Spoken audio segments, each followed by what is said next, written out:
Бошњаковски не мисли како Манчевски. Администрацијата имала кадри за преговарачките тимови за пристапните процеси со Европската Унија.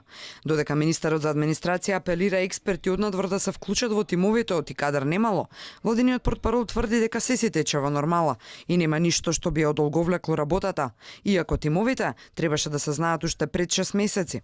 Се разбира дека имаме капацитети, дека тимовите се формирани, таму каде што има празни места се дополнуваат, меѓутоа во никој случај не постојат никакви пречки или индиции дека нешто ќе биде одолговлекувано поради оваа ситуација со преговарачките тимови.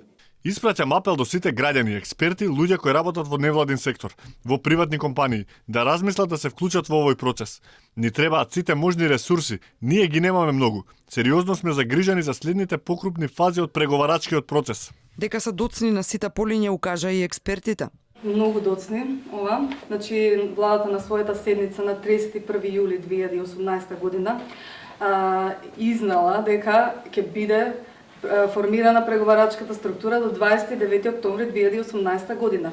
Сега сме веќе април 2019 година.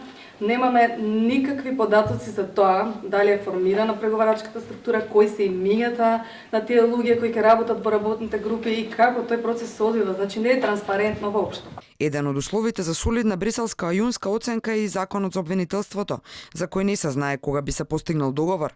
Бошњаковски го впери прстот во опозицијата. Останува однапред утврдената динамика.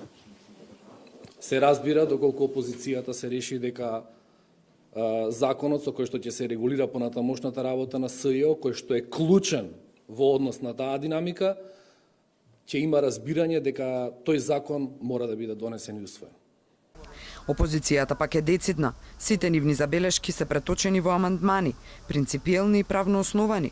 Порачуваат владата да ги прифати, пошто тие веднаш ќе кренат рака за поддршка на законот.